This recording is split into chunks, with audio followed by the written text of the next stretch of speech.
ओम नमः सिद्धेभ्यः। ओम नमः सिद्धेभ्यः। ओम नमः सिद्धेभ्यः।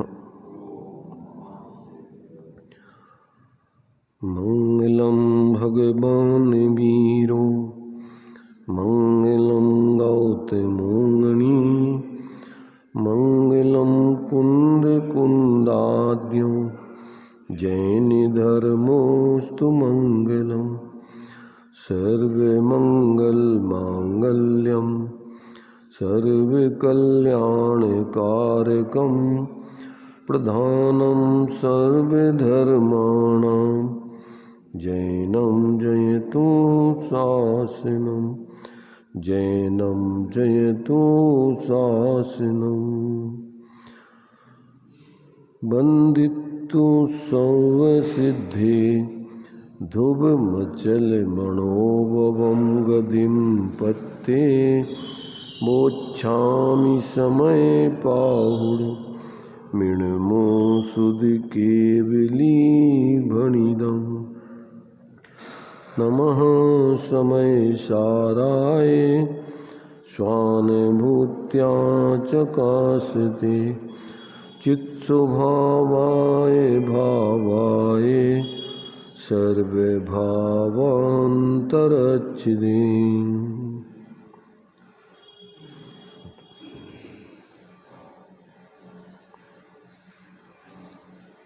समय सार जी सर्वशुद्ध ज्ञान अधिकार न यहाँ चल रहा है।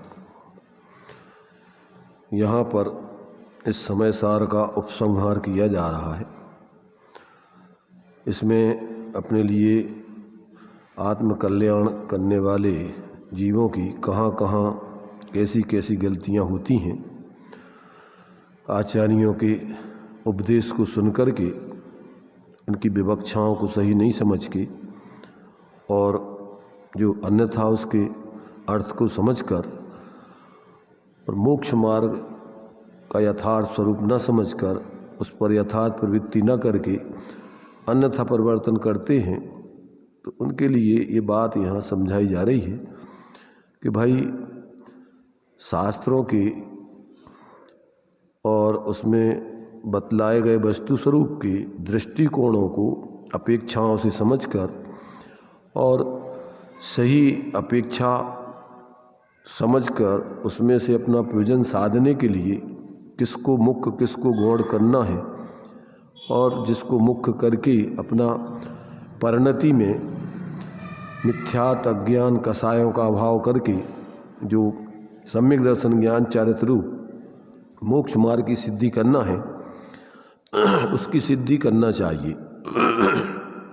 तो अभी लगातार इसमें 13 गाथाएं आचार्य देव ने लिखी थी और उसमें अनेक अनेक प्रकार से कैसे कैसी भ्रांतियाँ होती हैं नयों की विवक्षाओं को समझने में और किस प्रकार से उस माने अज्ञानी जीव अपनी कुतर्कों को दे करके और अपनी मिथ्या मान्यता को पुष्टि करके और अज्ञानता को धारण करते हुए संसार का पात्र बना रहता है, उसका यहाँ पर सब निषेध किया गया है। तो इन 13 गाथाओं में जो सांख्यमती जैसे वस्तु स्वरूप को एकांत से यानी आत्मा को एकांत से अकर्ता मान करके पर्याय में होने वाले राग द्वेष मोह आदि भावों को प्रकृति अथवा कर्म के ही मानकर और जो पर्याय में जो अनादिकाल से अज्ञानता पूर्वक मिथ्यात कसाय आदि के भाव चल रहे हैं उनका अभाव नहीं करता है और स्वच्छंदी रह कर के ही संसार का पात्र बना रहता है, ऐसे उन जीवों को यहाँ पर संबोधन किया जा रहा है। तो गाथाएं कल पढ़ी थी, उनका अर्थ भी सामान्य से समझा था। अब टीका में आचार्य अमृतचंद देव उसका जो स्पष्टीकरण करते हैं उसके बारे में अपन विचार करते हैं। देखिए 604 पेज पर है। यहाँ पूर्व पक्ष इस प्रकार है, पूर्व पक्ष मतलब अज्ञानी जीव की तरफ से कर्म ही आत्मा को अज्ञानी करता है, क्योंकि ज्ञानावरण नामक कर्म के उदय के बिना उसकी अज्ञान की अनुपत्ति है। कर्म ही आत्मा को ज्ञानी करता है, क्योंकि ज्ञानावरण नामक कर्म के क्षयोपशम के बिना उसकी अनुपत्ति है। कर्म ही सुलाता है, क्योंकि निद्रा नाम कर्म के उदय के बिना उसकी अनुपत्ति है। कर्म ही जगाता है, क्योंकि निद्रा नामक कर्म के क्षयोपशम के बिना उसकी अनुपत्ति है। यहाँ पर देखो कर्णानुयोग के आधार से जो चर्चा यहाँ पर निमित्त नैमित्तिक संबंध की बताई गई है, उसके सही अर्थ को ना समझ करके और ये अन्यथा उसका अर्थ लगा करके इस प्रकार से इन सब कार्यों का कर्ता वो कर्म को ही मानता है, जीव को नहीं मानता है। माने ये सब जितना भी कार्य है ये सब कर्म ही करता है, जीव इसको करता नहीं है। और जीव तो ज्यों का त्यों, जैसा है वैसे ही का वैसा, द्रव्य स्वभाव से जैसा है वैसे ही पर्याय मानता है। जीव को कुछ नहीं होता है, पुरुष शुद्धि रहता है, ये सब प्रकृति के ही कार्य है। हाँ, तो ये सांख्य मतानुयायी शिष्य के लिए यहाँ पर आचार्य संबोधन कर रहे हैं। देखो शास्त्रों में भी ये सब लिखा है, वो शास्त्र की रेफरेंस दे रहा है, वो समझ रहे ना। अपन जो है दर्शनावरणी कर्म के 9 भेदों में एक निद्रा नाम का कर्म है, उस कर्म के उदय में जीव को निद्रा आती है। निद्रा निद्रा, प्रचला प्रचला प्रचला, स्त्यान गृद्धि आदि, तो ये कर्म का उदय है। अब उसका कहते हैं जब तक उदय रहता है जब तक ये जीव को ये सब हाँ ये कार्य होते, तो वो कर्म का ही कार्य है। जीव तो ज्ञात ही रहता है, जीव कुछ नहीं करता है। तो यहाँ पर जो है ये सारी बातें यहाँ पर समझाई जा रही हैं कि भैया कर्म कुछ नहीं करता है। कुछ नहीं करता मतलब कर्म को निमित्त बना करके जीव अपनी परिणति में ही ये परिणमन करता है, तो कर्म पर आरोप आता है। पर वास्तव में तो ये सब कार्य पर्याय में जो होता है वो जीव का अपना होता है, कर्म का उदय अपने में होता है, पर एक दूसरे के कर्ता कर्मपना उनमें नहीं है। पर ये सब कर्म को मान करके और अपने को सिर्फ ज्ञाता ही मान करके और स्वच्छंद रहता है। अपनी परिणति में अनादिकाल से जो अज्ञानता पूर्वक मिथ्यात कसाय आदि के परिणाम हो रहे हैं और उसकी ये 4 गति 84 लाख योनियों में जो परिभ्रमण चल रहा है, इन सबको वो नहीं मानता है। तो ये जो है यहाँ पर उसी बात को समझा रहे हैं कि ज्ञान ही यानी ज्ञानावरणी कर्म ही उसको अज्ञानी बनाता है, ज्ञानावरणी कर्म का क्षयोपशम आदि ही उसको ज्ञानी बनाता है। दर्शनावरणी कर्म के उदय से उसके लिए नींद आती है और दर्शनावरणी के क्षयोपशम से नींद दूर होती है। ये सब कर्मकृत कार्यों को इसको मानता है। तो इस प्रकार से यहाँ कहते हैं निद्रा नामक कर्म के उदय के बिना उसकी अनुपत्ति है। कर्म जगाता है, क्योंकि निद्रा नामक कर्म के क्षयोपशम के बिना उसकी अनुपत्ति है। कर्म ही सुखी करता है, क्योंकि सातावेदनी नामक कर्म के उदय के बिना उसकी अनुपत्ति है। कर्म ही दुखी करता है, क्योंकि असातावेदनी नामक कर्म के उदय के बिना उसकी अनुपत्ति है। कर्म ही मिथ्या दृष्टि करता है, क्योंकि मिथ्यात्व कर्म के उदय के बिना उसकी अनुपत्ति है। कर्म ही असंयमी करता है, क्योंकि चारित्र मोह नामक कर्म के उदय के बिना उसकी अनुपत्ति है। कर्म ही ऊर्ध्वलोक में, अधोलोक में, त्रियग लोक में भ्रमण कराता है, क्योंकि आनुपूर्वी नाम कर्म के उदय के बिना उसकी अनुपत्ति है। जीव जो है जो विग्रह गति में जो जहाँ जाता है जिन गतियों में, तो कौन कर्म के उदय से वहाँ पर जाता है वो, तो हाँ आनुपूर्वी गत्यानुपूर्वी नाम कर्म के उदय से वो जीव जो है एक गति से दूसरी गति में जाता है। तो जो है इस सब तरफ जो है ये कर्म ही उसके लिए कराता है। दूसरा भी जो कुछ जितना शुभ अशुभ है वह सब कर्म ही करता है, क्योंकि प्रशस्त अप्रशस्त राग नामक कर्म के उदय के बिना उसकी अनुपत्ति है। जो कुछ भी शुभ अशुभ अच्छे होते वो सब उसके कर्मों के उदय अनुसार ही होता है। इस प्रकार सब कुछ स्वतंत्रतया कर्म ही करता है। स्वतंत्र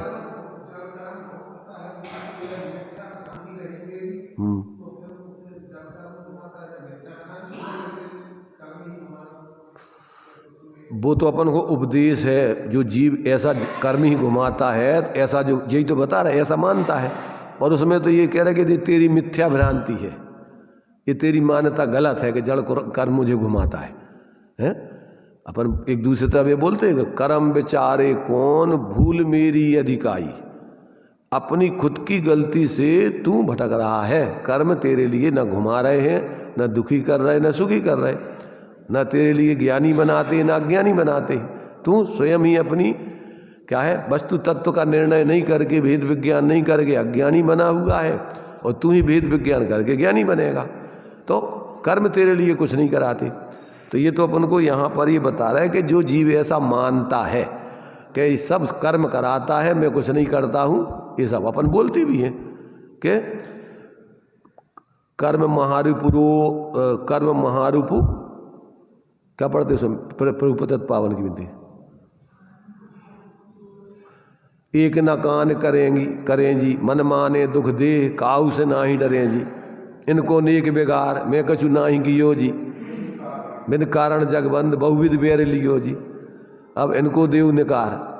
तो मतलब ये सब कर्मों का कार्य है। मैं तो कुछ नहीं करता, मैं बिल्कुल सीधा साधा हूँ। ऐसा जो है ये सब का सब जो विपरीत ऐसी माने विपरीत मान्यता है, उस मान्यता का यहाँ निषेध कर रहा है कि तेरा जो है उसी का यहाँ खुलासा कर रहे हैं। देखो सब काम जो है ये कर्म का हो रहा है, कह रहे इस प्रकार सब कुछ स्वतंत्रतया कर्म ही करता है, कर्म ही देता है, कर्म ही हर लेता है।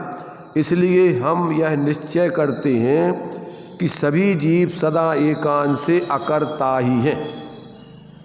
जीव क्या है? अकर्ता है, और ये सब जो कुछ भी हो रहा है सब कर्म करता है। हाँ, और श्रुति भगवान की वाणी यानी शास्त्र भी इसी अर्थ को कहती है। अब वो शास्त्रों के भी रेफरेंस दे रहा है, क्योंकि वह श्रुति क्या कहती है? पुरुष वेद नाम कर्म स्त्री की अभिलाषा करता है, और स्त्री वेद नाम कर्म पुरुष की अभिलाषा करता है। इस वाक्य से कर्म को ही कर्म की अभिलाषा के कर्तृत्व के समर्थन द्वारा जीव को अब्रह्मचरी के कर्तृत्व का निषेध करती है कि जीव कोई अब्रह्मचारी नहीं है। ये सब कौन सा? स्त्री वेद नाम कर्म का उदय पुरुष को चाहता है, और पुरुष वेद नाम कर्म का उदय स्त्री को चाहता है। उनका इस प्रकार से परिवर्तन है, और आत्मा तो क्या है? अकर्ता ही है, वो किसी प्रकार से अब्रह्म आदि के कार्य नहीं करता है। तो ऐसा शास्त्रों में लिखा हुआ है। चारित्र मोहिनी कर्म के भेदों में 9 कर्मों में अपन हास रति अरति शोक भय जुगुप्सा स्त्री पुरुष नपुंसक वेद, तो ये उसके उदय से कार्य होते हैं। ये जीव तो कुछ नहीं करता, ज्ञाता ही का ज्ञाता है। तथा जो पर को हनता है और जो पर के द्वारा हना जाता है वह परघात कर्म है। इस वाक्य से कर्म ही कर्म के घात का कर्तृत्व होने के समर्थन द्वारा जीव के घात के कर्तृत्व का निषेध करती है, और इस प्रकार अब्रह्म के तथा घात के कर्तृत्व के निषेध द्वारा जीव का सर्वथा ही अकर्तृत्व बतलाती है कि जीव इन सबको नहीं करता है, और जीव तो अकर्ता ही है, मात्र ज्ञाता ही है। अब ये जो है आचार्य देव कहते हैं कि इस प्रकार ऐसे सांख्य मत को अपनी प्रज्ञा बुद्धि के अपराध से सूत्र के अर्थ को न जानने वाले कुछ श्रवणाभास प्रूपित करते हैं। क्या करते हैं? कुछ श्रवणाभास माने सच्चे साधु पने को धारण तो नहीं किए हुए हैं, परंतु इस प्रकार से भ्रांति पूर्वक अपने को साधु मान करके इस प्रकार के और निरूपण आदि करते हैं।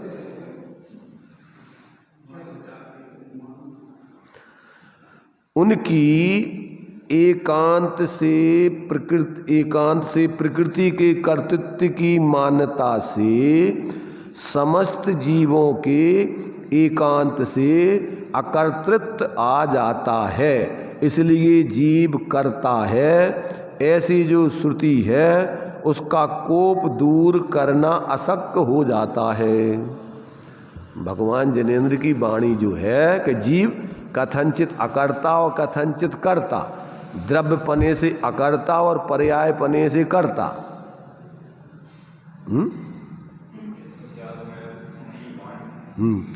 तो ये जो है, जो सर्वथा के जितने विकारी परिणाम आदि होते हैं वो जीव स्वयं ही करता है, इसके लिए कर्म नहीं करता। ये कर्म के भाव नहीं है, ये तो जीव के भाव है। कर्म के भाव कर्म में रहते हैं। देखो 8 कर्मों का जो अनुभाग आदि है, चारित्र मोह कर्म का अनुभाग चारित्र मोह कर्म है। देखो इसमें बहुत बड़ी भ्रांति क्या होती है कि ये भाव कर्म 2 प्रकार के बतला, इसके पहले अपन पढ़ के आए हैं। इसमें भाव कर्म 2 प्रकार के, कौन कौन से? एक द्रव्य कर्मगत और एक जीवगत। तो जो द्रव्य कर्मगत भाव कर्म हैं वे तो पौद्गलिक हैं, और जो जीवगत भाव कर्म है वो जीवगत हैं, उसका कर्ता जीव है। पुद्गल के जो अनुभाग है, फलदान देने का सामर्थ्य, अनुभव कराने का सामर्थ्य, तो वो तो पुद्गल का है, और जीव का जो है वो जीव में है। ऐसे चारित्र मोह कर्म के उदय में जैसे मान लीजिए क्रोध, मान, माया, लोभ आदि ये प्रकृतियां हैं, सब समझ रहे ना। तो जो प्रकृति का अनुभाग है वो तो पुद्गल का पुद्गल में रहता है, और जीव जब उसमें जुड़ करके स्वयं उस प्रकार का भाव करता है तो वो जीव का जीवगत है। तो अब ये क्या करता है कि वो जो पुद्गलगत जो भाव कर्म आदि है वो उस भाव कर्म को जीव का मान लेता है। क्या मान लेता है? कि ये जीव का ही है। जीव तो वास्तव में जीव का है का मतलब ये पुद्गल का ही है, जीव का नहीं। किसका मानता है वो उसको पुद्गल का ही मानता है, वो जीव का नहीं मानता है। तो जबकि वो जीवगत भाव कर्म अलग है और पुद्गलगत भाव कर्म अलग है, तो वो पुद्गल का है, जीव तो उससे सर्वथा पृथक ही है। जीव के अंदर भाव कर्म नहीं होते हैं। क्या कहा? देखो जो जैसे दृष्टांत के रूप में हमने पहले बताया ना कि जो भी पुद्गल का अनुभाग है वो पुद्गल में रहता है, वो अपने में नहीं आता। पर उसके निमित्त से जीव को जो भ्रांति होती है कि मैंने मिर्च खा ली, मैं मिर्च खा रहा हूँ, मैं मीठा खा रहा हूँ, तो ये जो भाव है ये किसका है? ये पुद्गल का है कि जीव का है? खा रहा हूँ जो भाव है, और ऐसा उसको लगता है कि जैसे मैंने खा ली, और उसमें जो राग करता है ये भाव किसका है? अब ये क्या करता है कि जीव में भाव, जीव तो ज्ञाता ही है, जीव में ऐसे भाव नहीं होते विकारी। ऐसे ये कर्म के उदय में देखो अपन एक दृष्टांत से समझे। रस्सी होती, रस्सी, तो रस्सी में रस्सी पने से वो रस्सी ज्यों की त्यों रह कर के भी उसमें गांठ भी लगती है और बिना गांठ के सीधापन भी रहता है। क्या कहा?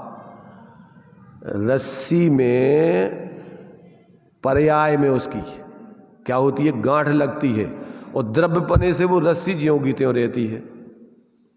जैसे आप एक रस्सी है, रस्सी के टुकड़े में 5 गांठें लगा दो और फिर उस 5 गांठों को खोल दो तो उस रस्सी में क्या अंतर आया?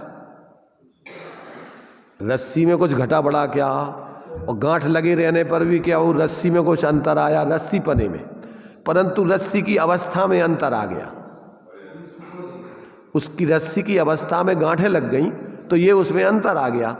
ऐसी जीव अपने भावों में, ज्ञान में भ्रांति करके जब पर में एकत्व बुद्धि कर लेता है तो जो मिथ्यात्व की गांठ लग गई उसमें क्या हो गया? जैसे वो रस्सी में गांठ लग जाती है और खोल दो तो छूट जाती है, ऐसे जीव के भावों में एक गांठ लगती है मिथ्यात्व की, कसायों की। ये जीव के अंदर परिणामों में होता है। जब अपन मकान को अपना मानते हैं तो ये गांठ लगा ली अपन ने। जीव तो है ज्ञान स्वरूप, और क्या कर लिया उसने कि ज्ञान स्वरूप आत्मा में और शरीर आदि में एकत्व बुद्धि करने की जो इस मिथ्या परिणति पैदा कर ली। क्या हो गया? ये संसार क्या है उसका? बस संसार परिणति में यही तो है विपरीत मान्यता। क्या कहा? देखो इसमें बड़ी क्या है, बड़ी भ्रांति क्या होती है। बाहर में दूसरे को तो तुम ग्रहण नहीं कर सकते। जैसे अपन ये सोच लो ना कि रस्सी से अपन गाय को बांधते हैं, ठीक है ना, तो कौन बंध गया? अब वो रस्सी में रस्सी बंध गई। अब अपन को ऐसे लगता है कि जैसे कोई नहीं बंधा। अगर परमार्थ से देखो तो ना रस्सी में ना रस्सी से गाय बंधी है, ना गाय से रस्सी बंधी है। परंतु क्या हो गया, गाय के निमित्त से रस्सी में गांठ लग गई। क्या हो गया उसमें, गाय के निमित्त से उस रस्सी में गांठ लग गई। अब उसके निमित्त से क्या हो गई, रस्सी भी बंध गई, गाय भी बंध गई व्यवहार में। अगर वो क्या है रस्सी से बंधती नहीं सर्वथा तो फिर वहां से वो खड़ी क्यों रहती वहां। ऐसे ही अगर आत्मा कर्मों से संसार में बंधता नहीं तो संसार में काय को घूम रहा है, क्यों भटक रहा है? तो वो एक दृष्टि से नहीं बंधा है, ध्यान रखना। कौन से? जब द्रव्य पने से देखो तो एक द्रव्य दूसरे द्रव्य रूप होता ही नहीं, उसमें कुछ आता ही जाता नहीं। जब अपन रस्सी को स्वतंत्रता से देखो और गाय को देखो तो दूसरे दोनों अलग अलग हैं अभी भी, क्या एक दूसरे में उनका कुछ हुआ है? क्या कहा? क्या गाय और रस्सी को एक दूसरे का कुछ आना जाना होगा? क्या नहीं होगा। माने वस्तु की दृष्टि से स्वतंत्रता से देख रहे हैं ना एक दूसरे। परंतु क्या हो गया, निमित्त नैमित्तिक संबंध से उस रस्सी में भी गांठ लग गई और गाय भी वो रस्सी के कारण से बंध गई। समझ गए ना? तो अब ये अपन को जब तक वो जैसे उस रस्सी की गांठ नहीं खुले तब तक वो गाय भी निर्बंध नहीं हो। ऐसे ही जब अपना जो संसार अवस्था में पर में एकत्र बुद्धि करके जो कर्मों का आश्रय बंध होगा उसके निमित्त से जो अपन ज्ञानावरणादि 8 कर्मों के निमित्त से एक क्षेत्रावगा संबंध लेकर अब चतुर्गति में इस प्रकार अपन यहाँ पर क्या कर रहे हैं, संसार दशा को धारण करते हुए पर्याय में द्रव्य पने से तो आत्मा बोई क्या बोई है, उसमें कुछ नहीं होएगा। परंतु क्या हो गया कि पर्याय पने से जीव निरंतर मोह राग दूसरू पर में मूर्छित होकर के दुखी है। कैसे दुखी है अपन? देखो जब अपन दीक्षा हो जाती है तो दीक्षा में क्या होता है ये बताओ। जिससे मान लीजिए कोई व्यक्ति अभी ग्रस्त है, उस ग्रस्त व्यक्ति ने दीक्षा ले ली, तो दीक्षा लेने में उसने क्या किया? विचार, देखो अपन विचार करो इस पे। विचार नहीं करोगे तो अपन को कुछ भी धर्म समझ में नहीं आएगा। दीक्षा लेने में क्या होता है, क्या आता जाता है उसमें? एकमात्र उसकी मान्यता ही बदल करके, भाव ही बदल करके, और क्या करता है वो उस भावों के बदलाहट पूर्वक ही जीवन जीता है और कुछ होता जाता कुछ नहीं है। वो व्यक्ति उतना ही का उतना है। अब क्या हो गया, पहले ज्ञानचंद नाम था, अब ज्ञान सागर नाम रखा गया। तो उसमें क्या कहाँ रखा गया वो नाम तो एक औपचारिक है ना। अपने निक्षेपों के 4 भेद पढ़े हैं, नाम, स्थापना, द्रव्य, भाव, तस्तन्यासा। निक्षेप किसे कहते हैं? निक्षेप किसे कहते हैं? लोक व्यवहार चलाने के लिए जो अपन किसी का किसी में आरोप कर देते हैं तो वो निक्षेप है। नाम क्या है? अरे लोक व्यवस्था चलाने के लिए अपन नाम नहीं रखो तो कैसे पहचानोगे एक दूसरे को? सब मनुष्य हैं, अब नाम नहीं रखो तो अब कैसे किसको क्या बुलाओगे, कैसे आप व्यवहार चलाओगे? तो लोक व्यवहार चलाने के लिए अपन ने एक औपचारिक नाम रखा है। Noun is the name of any person, place or things. संज्ञा है। क्या है? संज्ञा है। तो अपन ने एक लोक व्यवस्था के लिए नाम रख दिया। तो अब अपन ने क्या है, पहले अपन ने अब समझने लगे भैया ये महाराज बन गए। पहले ज्ञानचंद जी से ये ज्ञानचंद जी आए, ये ज्ञान सागर बन गए। तो अब क्या होगा, अब अपने अंदर लोक में ये चले गए भैया अब ये गृहस्थ नहीं रहे, अब ये मुनि बन गए। अब अगर देखो ये तो हो गई व्यवहारिक व्यवस्था। पारमार्थिक दृष्टि से अगर तुमने अपने को अंदर में सम्यक दृष्टि जीव है तो गृहस्थ अवस्था में रह करके कि लोक व्यवस्था को लोक व्यवस्था जानता है और पारमार्थिक दृष्टि से वो अपने को इन सबसे पृथक जीव जानता है। जिस गृहस्थ की बात बताई ना सम्यक दृष्टि, दोष रहत गुण सहित सुदीजे सम्यक दर्श सजे हैं, चरित मोहवश लेस न संयम पे सुरनाथ जजे हैं, गेही पे ग्रह में न रचे ज्यों जलते भिन्न कमल, नगर नारी को प्यार यथा कादे में है ममल। इन सारे व्यवहारिकताओं से हटके वो अपने पारमार्थिक स्वरूप को अंदर में अनुभव करके प्रतीति करते हुए जीता है और लोक व्यवस्था को लोक व्यवस्था जानता है। तो बाहर में तो सब जो कुछ भी उसको, जैसे रंगमंच पर नाटक में रोल दिया जाता है तो वो सारे रोल अदा करता है वो व्यक्ति, पर अंदर में क्या जानता है वो? किसी व्यक्ति को अपन ने राजा बना दिया, किसी को अपन ने फकीर बना दिया, किसी लड़की को स्त्री लड़की बना दिया, लड़के को लड़की बना दिया, अब उसको बहू का रोल दे दिया, अब वो बहू जैसी बोल रहा है, पर अंदर में क्या जान रहा है? वो क्या जान रहा है? अपने को लड़की जान रहा है, तो जान रहा है कि अपन तो ये नाटक कर रहे हैं। ऐसे ही संसार में ज्ञानी जीव जब तक संसार में रहते हैं तो इस संसार को एक नाटक का रूप समझते हैं कि वास्तव में सब नाटक है। अपना असली रूप तो क्या है? चेतन का उपयोग रूप, चिन्ह मूरत बिन मूरत अनूप, पुद्गल नव धर्म अधर्म काल, इनते न्यारी जीव चाल, ताको ही अपना स्वरूप जान, उसी को अपना स्वरूप मान, उसी से करे नित पहचान। अब मिथ्या दृष्टि का क्या करता है? ताको न जान विपरीत मान कर करे देह आदि में निज पहचान। बस यहां से वो मिथ्या। तो मान्यता और ज्ञान में ही तो भ्रांति है कि वस्तुओं में है कछु।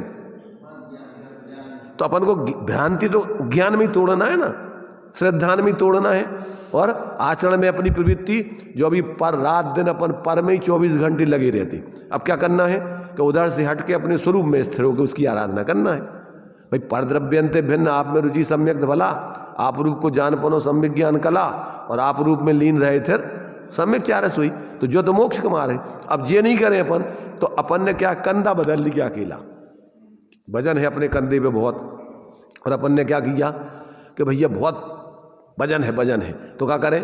अब उस कंधे पे से उठा के कंधे पे धल लो, तो कितना वजन कम हुई है। देखो अभी तक अपन ने क्या किया, संसार में कंधा बदला है, पापकारी छोड़ के थोड़े पुण्य कार्यों में लग गए, और पुण्यकारी छोड़ के फिर पाप में लग गए। पर अपन ने पाप पुण्य से रहित अपना जो स्वभाव है उस स्वरूप की आराधना नहीं की, तो क्या हुआ कि संसार के पात्र बने रहे। अभी तक क्या किया बताओ अपन ने? अनादिकाल से अपन क्या कर रहे? दिन रात शुभाशुभ भावों से मेरा व्यापार चला करता, मानस वाणी और काया से आश्रव का द्वार खुला रहता। शुभ और अशुभ की ज्वाला कहो या आकुलता कहो, झुलसा है मेरा अंतस्थल। अब शीतल समकित किरणें फूटे, संबर से जागे अंतर्बल, फिर तप की शोधक बरनी जले, कर्मों की कड़ियां टूट पड़े, सर्वांग निजात प्रदेशों से अमृत के झरने फूट पड़े। हम छोड़ चलें यह लोक तभी, लोकांत विराजे क्षण में जा, निज लोक हमारा बासा हो, सुकांत बने हमको फिर क्या। जागे मम दुर्लभ बोध प्रभु, दुर्नयतम सत्वर तल जावे, बस ज्ञाता दृष्टा रह जाऊं, मद मत्सर मोह विनश जावे। अब ये भावना है अपनी कि ये स्थिति हो। भगवान अनादिकाल से हम क्या कर रहे हैं कि अभी तक हम भूले हुए हैं, रात दिन पुण्य पाप में लग करके अपने स्वरूप की आराधना नहीं कर रहे। तो ये भावों में जीव के ये कर्तृत्वपना मिथ्यात्व आदि का होता है। ऐसा नहीं है कि जैसे कर्म है कर्म ही के हैं, आत्मा इनसे बिल्कुल अलग है, निराला है।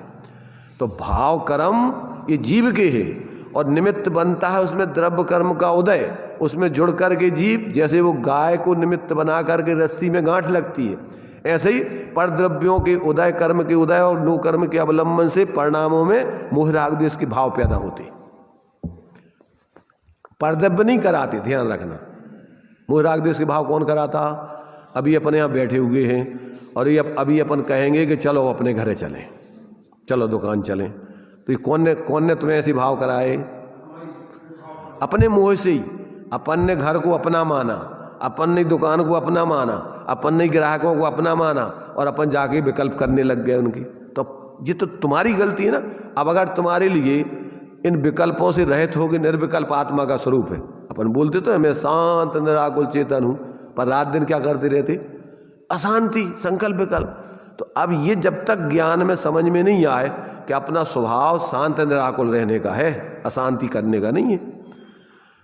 देखो अशांति अगर नहीं होवे तो अपन को उपदेश काय को? अगर आत्मा शांत ही है, स्वभाव तो उसका शांत है, समझ रहे ना। और पर्याय में क्या कर रहा है? अनादिकाल से अशांत बना हुआ है। तो ये अपने लिए यहाँ कह रहा है कि भैया तुम देखो, अब यहाँ क्या किया इसने कि अब आचार्य देव कहते हैं, इस प्रकार ऐसे सांख्य मत को अपनी प्रज्ञा बुद्धि के अपराध से सूत्र के अर्थ को न जानने वाले कुछ श्रवणाभास प्रूवित करते हैं। उनकी एकांत से प्रकृति के कर्तृत्व की मान्यता से समस्त जीवों के एकांत से अकर्तृत्व आ जाता है। इसलिए जीव करता है ऐसी जो श्रुति है उसका कोप दूर करना अशक्य हो जाता है। तुमने एकांत से मान लिया, द्रव्य स्वभाव से आत्मा करता है और पर्याय स्वभाव से तो जीव करता है। अब तुमने एक मान लिया, दूसरा नहीं माना, इसको बोलते निश्चयाभास। आत्मा में दो पक्ष हैं। कौन से पक्ष हैं? द्रव्य स्वभाव, पर्याय स्वभाव। अब तुमने द्रव्य स्वभाव से आत्मा मान लिया और पर्याय स्वभाव को छोड़ दिया, और पर्याय स्वभाव में संसार है, पर्याय स्वभाव में मोक्ष होना है। क्योंकि गांठ तो अवस्था में लगी है ना, उस रस्सी में कुछ नहीं होना है। अवस्था में अपनी जो है गांठ एक छोर दूसरे छोर से बंधा, तो वही छोर तो छोड़ना है। ऐसे ही अपनी पर्याय में अनादिकाल से पर में जो एकत्व बुद्धि होकर के और जो निरंतर जीव दुखी हो रहा है, उस एकत्व बुद्धि को छुड़ाकर अपने द्रव्य स्वभाव को अवलंबन करा के जो पर में एकत्व बुद्धि की गांठ थी वो छुड़ाना थी। अब वो जब तक नहीं छोड़ो तो कहाँ तुम्हारी परिणति में सुख होगा, शांति होगी, संसार के बंधनों से मुक्त होगी। क्या है बताओ? अपन लोक में करते क्या है? तो ये जो नाम निक्षेप है, स्थापना, ये अपन ने क्या किया है? लोक व्यवहार चलाने की व्यवस्था है इसे।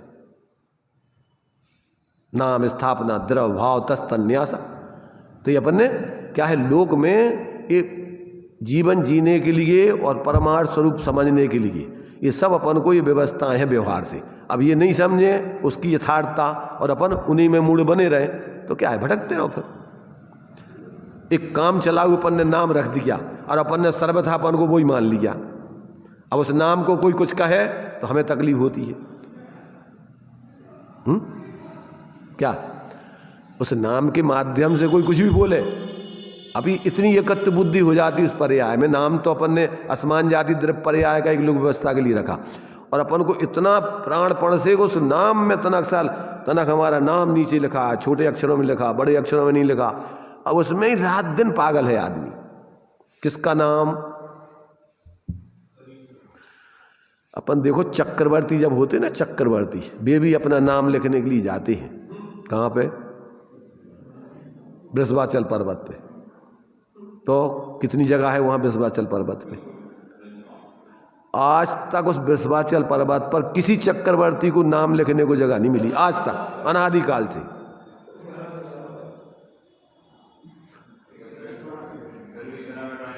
अब वो लोग क्या है, यही तो सबसे बड़ी भ्रांति है। तो ऐसे ये जीव लोक में देखो, वे तो नाम मिटा करके लिख करके और वो नाम मिटा के चले जाते,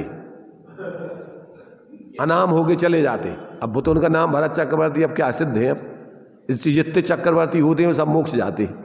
भाई पहले एक आध भाव रह जाए, एक आध दो भाव नीचे पर जाएंगे तो सब मोक्ष ही। तो वे तो सब उस नाम को धूल मिट्टी समझ करके और छोड़ के अपने में अनाम स्वरूप का आराधना करके और बेनाम हो जाते हैं। तो ये जब तक जीव को ऐसा जो है वस्तु माने जिनवाणी में जो विवक्षाएं हैं उन विवक्षाओं को नहीं समझता है, तब तक ये भ्रांति।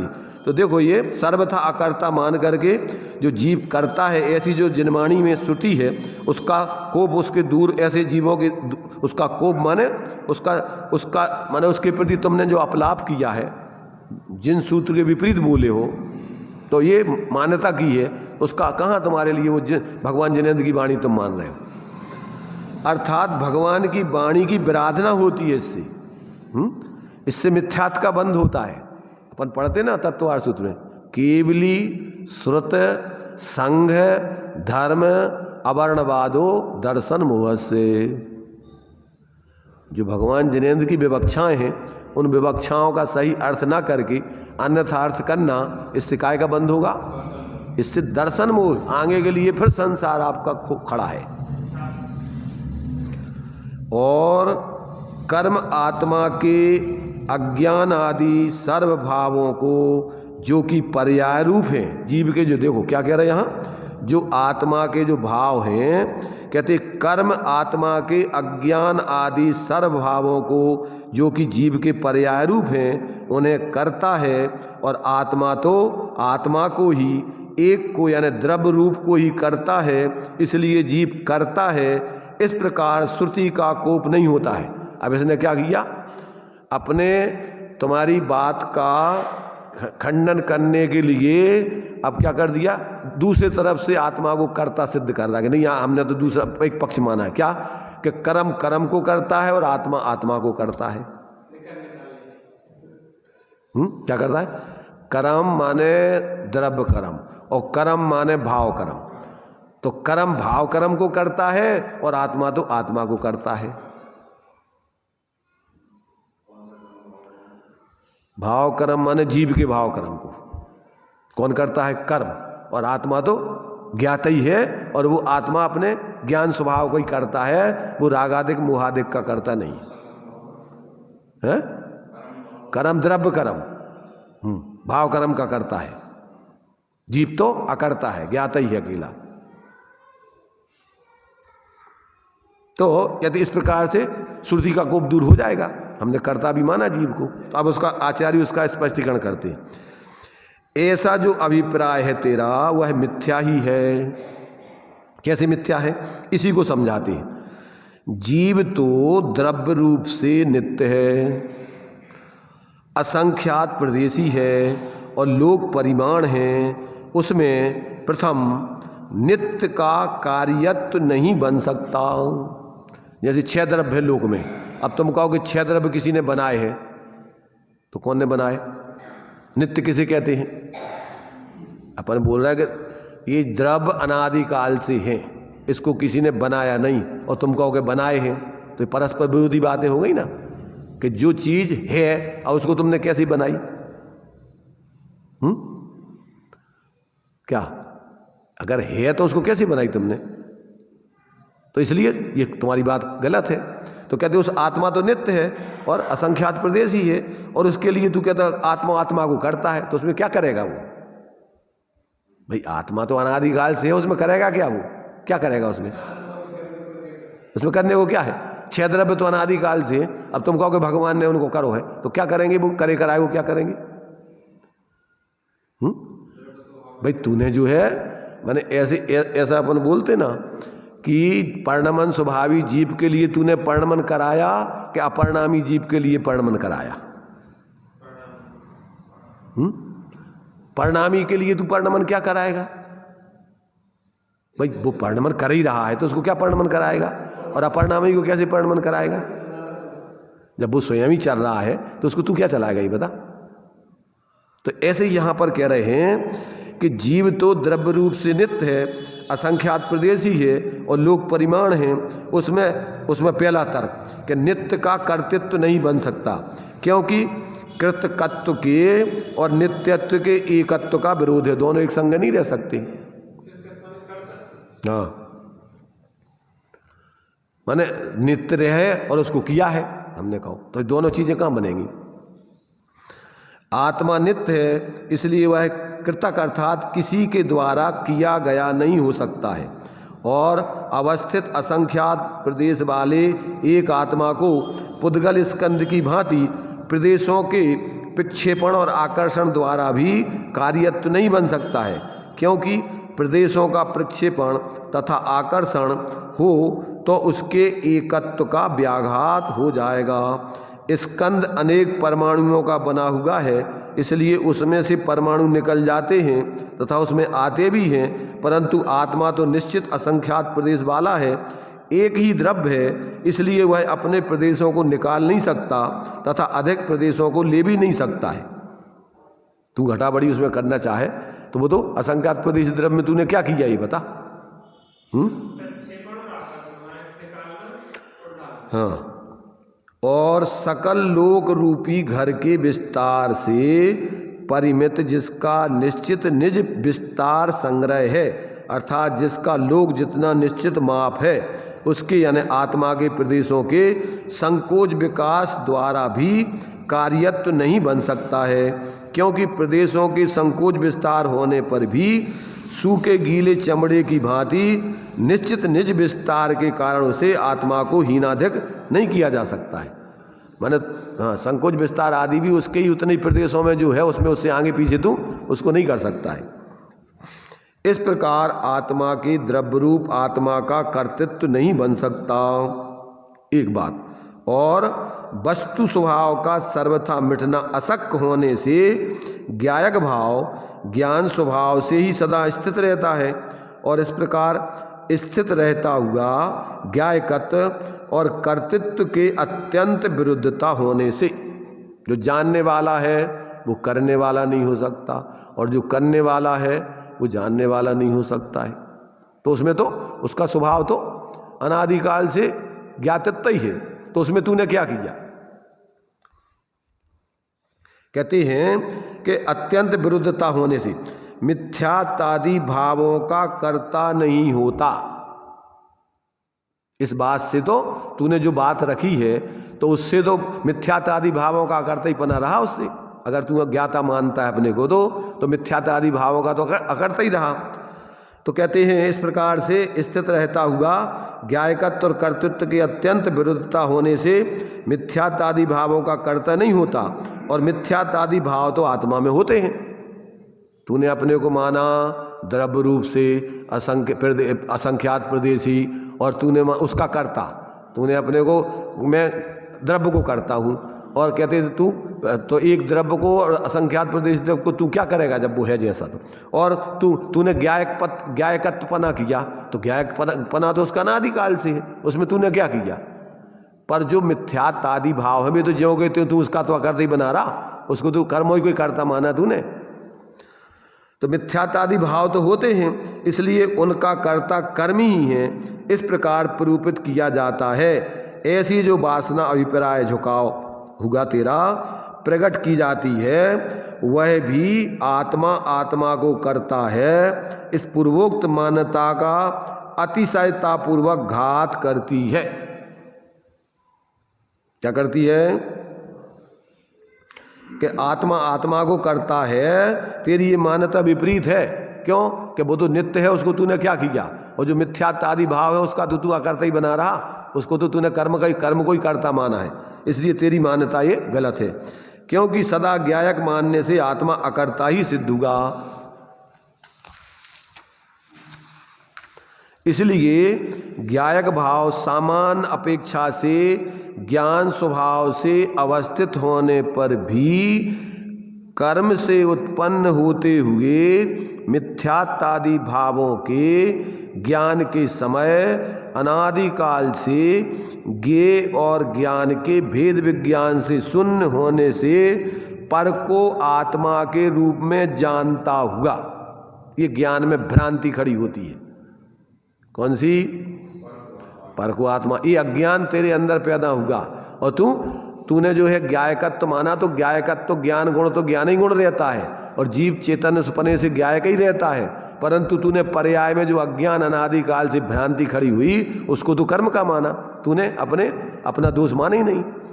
तो जानता हुआ वह ज्ञायक भाव विशेष अपेक्षा से अज्ञान रूप ज्ञान परिणाम को करता है। कौन से? मिथ्यात्व के अज्ञान ज्ञान परिणाम को करता है। अज्ञान रूप ऐसा जो ज्ञान का परिणमन उसको करता है, इसलिए उसके कर्तृत्व को स्वीकार करना, अर्थात ऐसा स्वीकार करना कि वह कथनचित इस अज्ञान भाव का करता है, ज्ञाता नहीं है, वह भी तब तक कि जब तक भेद विज्ञान के प्रारंभ से ज्ञेय और ज्ञान के भेद विज्ञान से पूर्ण, अर्थात भेद विज्ञान सहित होने के कारण आत्मा को ही आत्मा के रूप में जानता हुआ वह ज्ञायक भाव विशेष अपेक्षा से भी ज्ञान रूप ही ज्ञान परिणाम से परिणमित होता हुआ, ज्ञान रूप ऐसा जो ज्ञान का परिणमन उस रूप ही परिणमित होता हुआ मात्र ज्ञातृत्व के कारण साक्षात अकर्ता हो, तब तक तू अपने को उस अज्ञान भाव का कर्ता मान। आगे का कलश दिया उसी में क्या ऐसे अज्ञानी जीव अपने को अकर्ता नहीं माने, ज्ञाता माने। जब तक भेद विज्ञान पूर्वक ज्ञान में प्रतिष्ठित नहीं हो जाए तब तक तुम अपने को पर्याय न ऐसे कर्ता भी मानो। अज्ञान हाँ, अपने को द्रव्य स्वभाव रूप और गुण स्वभाव एक रूप ही नहीं मानो, पर्याय में अनेक रूप में सम्यक मिथ्यापना ये स्वीकार करो और मिथ्यापने का त्याग करके भेद विज्ञान करके अपने स्वरूप की आराधना करके जब तक पूर्ण केवल ज्ञान नहीं हो जाए वीतराग दशा, तब तक आपको मोक्ष मार्ग में सावधानी की जरूरत है। देखो विशेष दृष्टिकोण से जीव को पर्याय में कर्तापना सिद्ध करना है और सामान्य पने से आत्मा अकर्ता है। एक वस्तु दूसरी वस्तु रूप होती नहीं, एक वस्तु में दूसरी वस्तु का कुछ आता जाता नहीं, पर पर्याय में ऐसी भ्रांति तो होती ना। अभी दृष्टांत दिया ना जैसे हमने कि रस्सी पने से तो ज्यों की त्यों रहती है, चाहे गांठें लगी रहो और चाहे गांठों से रहित हो, परंतु गांठें लगी रहने पर उसका वो दोष है। काय का रस्सी का वो दोष है, गांठ गठीली रस्सी का वो रस्सी का सहजपना नहीं है। ऐसे ही जीव पने से तो जीव उतना ही रहता है, पर जीव अनादिकाल से संसार में पर में मूर्छित होकर के मिथ्यात अज्ञान कसायों की ये गांठें लगी हुई हैं। पर्याय में भावों में क्या कर रहा है भाई, पर को अपना जान रहा है ना मान रहा है, तो ये क्या हो गया कि पर में और आत्मा के ज्ञान में एकत्व पने की गांठ मिथ्यात भाव पैदा हो गया। ये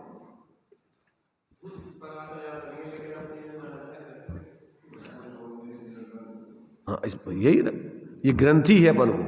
कौन सी ग्रंथि? पर में एकत्व पने की गांठ। जब तक ये नहीं छूटे तब तक आप सुखी नहीं हो सकते। अब ऐसा सोच लो अपन कि जब तक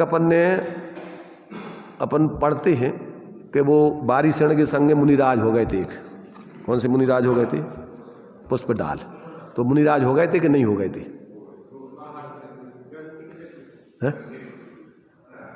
वे बारिशण उनको मुनिराज मान रहे थे। बेस तो था मुनिराज का, परंतु अभी तो वो गृहस्थ ही थे कि मेरी पत्नी पता नहीं क्या कर रही होगी, कहानी स्त्री, अब वही को ध्यान करते रहते थे। जब ही तो बारिशण को उनका स्थितिकरण करना पड़ा। क्या करना पड़ा? स्थितिकरण ले गए अपने घर, अपने राजमहल में, क्योंकि वो तो राजा शणक के पुत्र थे, रानी चेलना के। उनने देखा कि इनको बताओ एक कानी स्त्री में मोह पड़ा हुआ है, और उनकी कितनी रानियां थी? 32 रानियां, बढ़िया देवांगनाओं जैसी, और ऐसा राजमहल और स्वर्ण के सब चीजें हैं। और जे अभी इसमें एकत्व अपनी उस कानी स्त्री में मोह नहीं छोड़ पा रहे, और अपन ने तो ये अपना है ही नहीं, छोड़ करके अपनी स्वरूप आराधना करके मस्त हो गए। जब वे घर गए तो रानी चेलना को शक हो गया कि मेरा लड़का कहीं ऐसा तो नहीं मोह जागृत हो गया हो, इसका स्वरूपच्युत हो गया। तो उनने परीक्षा के लिए 2 आसन रखे, एक स्वर्ण का आसन रखा और एक काष्ठ का रखा। तो बारिशण ने क्या किया कि काष्ठ के उस पर बैठ गए और स्वर्ण का उस पर पुष्पडाल को बिठा दिया। उनको बड़ा गर्व महसूस हुआ कि अरे सोने का सिंगार है। तो रानी चेलना को लगा कि नहीं, हमारा लड़का कुछ गड़बड़, कोई दूसरी जगह गड़बड़ है। और फिर उन्होंने समझाया कि तुम्हारे लिए देखो ये छोड़ के गए हम, ये सब ये हमारे पहले ये जिनको हम छोड़ के गए ये सब हमारी रानियां थीं, ये हमारा महल है, यहाँ हम रहते थे, इनमें हमारा कुछ था है ही नहीं, और इसको छोड़ करके हम अपनी स्वरूप आराधना करके गए। और जब ये देखा तो अंदर में उनको गिलानी हुई। क्या हुई कि अरे मैं एक कानी स्त्री के मुंह में अभी तक 12 साल हो गए और उसी का ध्यान करता रहता हूँ, वो गांठ नहीं निकली अंदर से। कहाँ थी वो स्त्री? कहाँ बैठी थी बताओ? वो स्त्री तो दूर बैठी थी, पर वो कहाँ बैठी थी? अंदर अपने ज्ञान लब्धि में बैठी थी कि मेरी स्त्री मेरी स्त्री। तो बाहर में सब छोड़ दो, बाहर से तो छूटा ही है, भ्रम है तुम्हें कि हमारा है। अंदर में जब तक तुम्हारा स्वरूप का ग्रहण नहीं करो तब तक बाहर का कुछ नहीं छूट सकता है। नहीं आया समझ में? तो अपन को कहाँ त्याग करना है? पहले अंदर में करना है। पहले भाव से नग्न हो और फिर द्रव्य से नग्न हो। जब तक मिथ्यात की गांठ नहीं छूटती तब तक अनंत बार जीव बाहर में नग्न हो गया, परंतु क्या नहीं हुआ? पहने जातम ज्ञान बिना सुख लेस न पायो। अब ये बात बाहर से नहीं दिखती सामान्य लोगों को। सामान्य लोगों को तो ये दिखता है कि अरे सब कुछ त्यागा है, और ऐसे कैसे? छोड़ के तो देखो जरा, क्या छोड़ के देखो? क्या छोड़ के देखो, बाहर का के अंदर का। परिग्रह कितने प्रकार का है? परिग्रह 24 भेद। त्याग करें मुनिराज जी, तृष्णा भाव उच्छेद और घटती जान घटाइए। अब अपन को अंदर का परिग्रह नहीं दिखता है, ये भी परिग्रह है। ख्याति लाभ पूजा आदि चाह धर करे विविध तपस्या कर रहे, पर ये के लोग हमें तपस्वी माने। तुम्हें तो दिखेगा, अरे साहब इतना सब छोड़ रहे। ये दूसरों की चर्चा नहीं चल रही अपनी। किसकी चर्चा चल रही? अपने अंदर में ऐसी विपरीत मान्यताएं बैठी रहती हैं। और अनंत बार अपन ने पंच परावर्तन पढ़ रहे शाम को। ये किसका स्वरूप बता रहा है पंच परावर्तन में? संसार परावर्तन में क्या दिया? इस जीव ने अनंतों बार द्रव्य वृत्तों को धारण करके और अंतिम ग्रेवकलों की हद पा करके, और ये क्या कहा? संसार परावर्तन में लिया है। संसार परावर्तन में क्या लिया? द्रव्य क्षेत्र काल भाव और भाव। तो ये मंद कसाय के भाव और तीव्र कसाय के भाव जीव ने ऐसे अनंत बार कर दिए। तो जब तक ऐसा अंतर में अपन को ज्ञान में निर्णय करके और अंदर में अपने ज्ञान स्वरूप आत्मा को अभेद होकर के निर्विकल्प अनुभूति नहीं होती, तब तक अपने जीवन में मिथ्यात की गांठ का नाश नहीं होता है। तो जो जीव पर्याय में अपने को ये मिथ्यात आदि के विकारी परिणामों का कर्ता नहीं मानते, कर्म को ही कर्ता मानते हैं, अपने को तो ज्ञाता ही मानते हैं, द्रव्य दृष्टि से एक ही रूप मानते हैं, वे जीव भूल में हैं, मिथ्या दृष्टि हैं। वे अपने आप को अपने अज्ञान से ठगाए हुए हैं, अपने को, किसी दूसरे को नहीं ठगते। किसको हानि है इससे? प्रत्येक जीव की, स्वयं की। कौन दूसरे को ठगे? दूसरे को तो ठगने की व्यवस्था ही नहीं परमार्थ से। तो ये बात यहाँ पर अपन को आचार्य देव ने समझाई है कि लोक में ऐसे मत हैं, और ये सब लोक में देखो एक मिथ्या दृष्टि के सारे मत होते हैं। ये सब कौन? ये सब एक मिथ्या दृष्टि, कभी कुछ, उसकी कोई ठिकाना रहती नहीं है। कभी पाला बदल लेता है इधर का, कभी उधर का, जैसा उसकी कसायों का पोषण होता जहाँ वहाँ चला जाता है, पर अपने स्वरूप की आराधना में नहीं रहता है। तो ये बाहर में पाला बदलने का धर्म नहीं है, अंदर से जात्यंतर जीवन को करके और फिर अतीन्द्रिय आनंद भोगते हुए जीने का नाम धर्म है। इसलिए यहाँ अपन को इन 13 गाथाओं में आचार्य देव ने कैसी कैसी जीव क्या कुतर्क दे करके अपनी बात का, मिथ्यात का पोषण करता रहता है, इन सब का खंडन किया है। तो अपन ने इस टीका में अभी उसी का थोड़ा विचार किया है।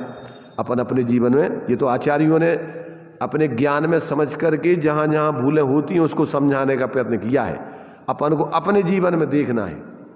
तो ये जब तक अपन नहीं समझेंगे तब तक अपन दूसरों को देखते रहेंगे, ऐसे हैं जी, ऐसे में उससे क्या होना है।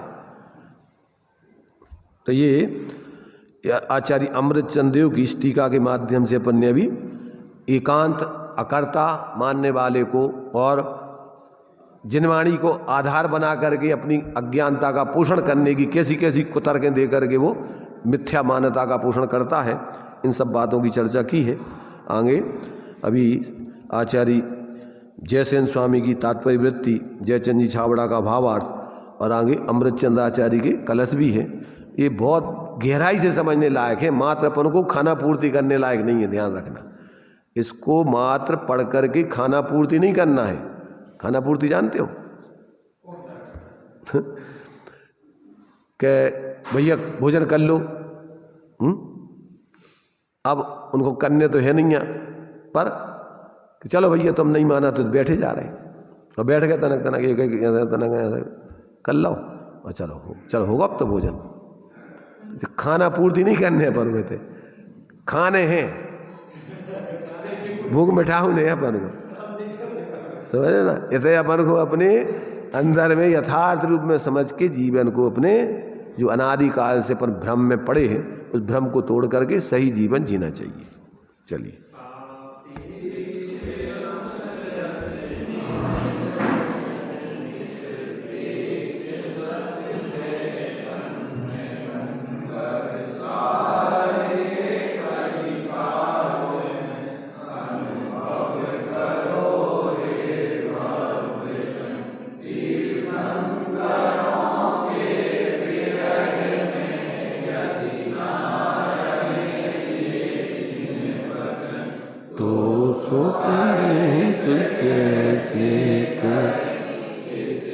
जगत में फिर भाग्य जिन।